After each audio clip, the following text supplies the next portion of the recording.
സംസ്ഥാന ഖജനാവിന് വർഷം 600 കോടിയോളം രൂപയുടെ നഷ്ടം. സംസ്ഥാനത്ത് സാമ്പത്തിക പ്രതിസന്ധിയാണ്. ഖജനാവിൽ പൂച്ച പെറ്റുകിടക്കുകയാണ്. അതുകൊണ്ട് പണമുണ്ടാക്കാൻ പുതുവഴികൾ തേടണം എന്നൊക്കെ പറയുന്ന ധനകാര്യ വകുപ്പിന്റെ ചുമതലയുള്ള മുഖ്യമന്ത്രി വി.ഡി. സതീശൻ പക്ഷേ മദ്യക്കമ്പനികൾക്ക് ഇളവ് നൽകുമ്പോൾ ഇതെല്ലാം മറന്നുപോയി. 600 കോടിയോളം രൂപ സംസ്ഥാന ഖജനാവിന് നഷ്ടപ്പെടട്ടെ എന്ന് തീരുമാനിക്കുന്നു. അതോടൊപ്പം മദ്യക്കമ്പനികൾക്ക് ഒരു വർഷം 1000 കോടിയോളം രൂപയുടെ കച്ചവടം അധികം ലഭിക്കുകയും ചെയ്യും. എന്താണ് ഇതിന് പിറകിൽ? ഈ ചോദ്യം ഇവിടെ ഉയരുന്നു. ചോദ്യമായി രംഗത്ത് വന്നത് മുൻ ധനകാര്യമന്ത്രി ഡോക്ടർ ടി.എം. തോമസ് ഐസക്കാണ്. അതോടൊപ്പം തന്നെ മുൻ എക്സൈസ് വകുപ്പ് മന്ത്രി എം.ബി. രാജേഷാണ്. എന്നാൽ ഇതൊന്നും എന്താണ് ഇവിടെ നടക്കുന്നത് എന്ന് പോലും അറിയാത്ത ഒരാളുണ്ട്. അദ്ദേഹത്തിന്റെ പേരാണ് എക്സൈസ് വകുപ്പിന്റെ ചുമതലയുള്ള മന്ത്രി എം. ലിജു. കാര്യങ്ങളൊക്കെ മുഖ്യമന്ത്രി തീരുമാനിക്കും. മന്ത്രിമാർക്ക് ഇക്കാര്യത്തിൽ ഒരു റോളുമില്ല എന്ന നിലപാടാണ് സ്വീകരിക്കുന്നത് മുഖ്യമന്ത്രി വി.ഡി. സതീശൻ എന്ന് വേണം കരുതാൻ.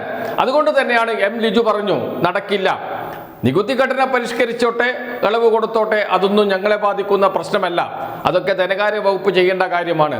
പക്ഷേ വീര്യം കുറഞ്ഞ മദ്യം കേരളത്തിൽ വിൽക്കണമോ വേണ്ടയോ എന്ന്, എക്സൈസ് നയത്തിൽ മാറ്റം വരുത്തണമോ വേണ്ടയോ എന്ന് അത് എക്സൈസ് വകുപ്പ് തീരുമാനിക്കും, മുന്നണി തീരുമാനിക്കും, പാർട്ടി തീരുമാനിക്കും എന്ന് പരോക്ഷമായി തള്ളിപ്പറയുകയാണ് മുഖ്യമന്ത്രിയെ മന്ത്രി എം. ലിജു. മാതൃഭൂമിക്ക് നൽകിയ അഭിമുഖം, ആ വാക്കുകൾ കേൾക്കാം നമുക്ക്. ഇപ്പോൾ സംഭവിച്ചിരിക്കുന്നത് അന്നത്തെ LDF സർക്കാർ കൊണ്ടുവന്ന ഈ 0.5 മുതൽ 20% വരെയുള്ള മദ്യത്തിന് സെയിൽസ് ടാക്സ് ഫിക്സ് ചെയ്തു. വിൽക്കണോ വേണ്ടോ എന്നുള്ള തീരുമാനത്തെ സംബന്ധിച്ച് നയപരമായ തീരുമാനം UDF സ്വീകരിക്കേണ്ടതുണ്ട്. അത് പാർട്ടിയും മുന്നണിയും അതോടൊപ്പം തന്നെ ഗവൺമെൻറ് മൊത്തത്തിലാണ് അക്കാര്യത്തിൽ തീരുമാനമെടുക്കേണ്ടത്. ഇപ്പം ഇത് നടപ്പാക്കുന്നതിനെ കുറിച്ചുള്ള ഒരു ചർച്ച നേരത്തെ ഉണ്ടായിട്ടില്ല. അത് സെയിൽ ടാക്സിൻ്റെ കാര്യം മാത്രമേ ഉണ്ടായിട്ടുള്ളൂ. അത് അത്തരം ഒരു ചർച്ച ഇത് നടപ്പിലാക്കാൻ അതിൻ്റെ സാമൂഹ്യ പ്രത്യാഘാതങ്ങളോ മറ്റു ചർച്ചകളോ ഒന്നും തന്നെ ഉണ്ടായിട്ടില്ല. ഇവിടെ വിൽക്കണോ വേണ്ടയോ എന്നുള്ള നയപരമായ തീരുമാനത്തെ സംബന്ധിച്ച് ഭാവിയിൽ എക്സൈസ് നയവുമായിട്ട് ബന്ധപ്പെട്ട് മാത്രമേ അത് ചർച്ച ഉണ്ടാവുകയുള്ളൂ. വളരെ വ്യക്തമായാണ് കാര്യങ്ങൾ വിശദീകരിക്കുന്നത് മന്ത്രി എം. ലിജു. അദ്ദേഹം പറയുന്നു, കാര്യങ്ങളൊക്കെ ശരി തന്നെയാണ്, ബജറ്റ് പ്രഖ്യാപനം വന്നിട്ടുണ്ട്, ബജറ്റ് പാസ്സാക്കിയിട്ടില്ല, എന്താണ് ചെയ്യേണ്ടത് എന്ന് മുന്നണി തീരുമാനിക്കും, പാർട്ടി തീരുമാനിക്കും എന്ന്. വീര്യം കുറഞ്ഞ മദ്യം വിൽക്കണമോ എന്ന കാര്യവും കൂടി മുന്നണിയും പാർട്ടിയുമാണ് തീരുമാനിക്കേണ്ടത്, പൊതുവായി സർക്കാരും അക്കാര്യത്തിൽ തീരുമാനമെടുക്കും എന്ന് വെച്ചാൽ നയപരമായ തീരുമാനം ഇതിനകത്ത് ഉണ്ടാകേണ്ടതുണ്ട്. അത് ഇതുവരെ ഉണ്ടായിട്ടില്ല. അതിനുശേഷം മാത്രമേ തീരുമാനമെടുക്കുകയുള്ളൂ എന്നാണ് പറയുന്നത് എക്സൈസ് വകുപ്പിന്റെ ചുമതലയുള്ള മന്ത്രി എം. ലിജു. അതോടൊപ്പം തന്നെ കാത്തോലിക്ക സഭ പ്രതിഷേധവുമായി രംഗത്ത് വന്നിട്ടുണ്ട്.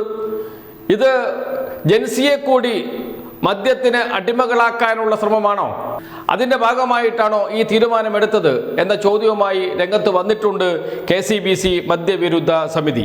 KCBC മദ്യവിരുദ്ധ സമിതി ഇറക്കിയ വാർത്താക്കുറിപ്പിൽ പറയുന്നത് ഇങ്ങനെയാണ്: ഈ നയം മദ്യപാനികൾക്ക് വേണ്ടിയുള്ളതല്ല, മദ്യപരെ സൃഷ്ടിക്കുന്നതിനു വേണ്ടിയുള്ളതാണ്.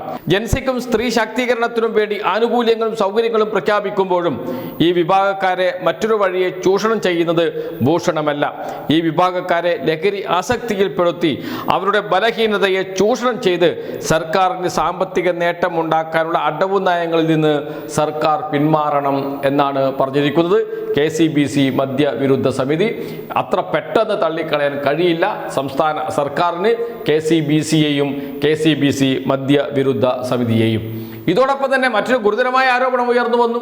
മുന്നണിയിൽ ചർച്ച ചെയ്യാതെ, പാർട്ടിയിൽ ചർച്ച ചെയ്യാതെ മദ്യക്കമ്പനികൾക്ക് ഇളവ് നൽകിയത് ആരുടെ നിർദ്ദേശപ്രകാരമാണ്? എന്താണ് ഇതിന് പിറകിലുള്ള ചേതോവികാരം? തുടങ്ങിയ ചോദ്യങ്ങൾ കോൺഗ്രസിൽ നിന്ന് അകത്ത് നിന്ന് ഉയർന്നു വരുന്നു.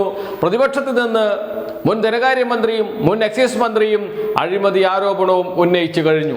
ഇത്രയും വലിയ തുകയുടെ ഇളവ് നൽകണമെങ്കിൽ, 600 കോടി രൂപയുടെ ഇളവ് നൽകണമെങ്കിൽ എന്ത് കിട്ടി എന്ന ചോദ്യം ചോദിച്ചിരിക്കുന്നത് മുൻ എക്സൈസ് വകുപ്പ് മന്ത്രി എം.ബി. രാജേഷാണ്. മറുപടി പറഞ്ഞേ തീരൂ വി.ഡി. സതീശൻ. എന്താണ് ഈ ഇളവ്, ഇത്രയും കോടി രൂപയുടെ ഇളവ് മദ്യ കമ്പനികൾക്ക് നൽകാൻ വി.ഡി. സതീശനെ പ്രേരിപ്പിച്ചത് എന്ന്?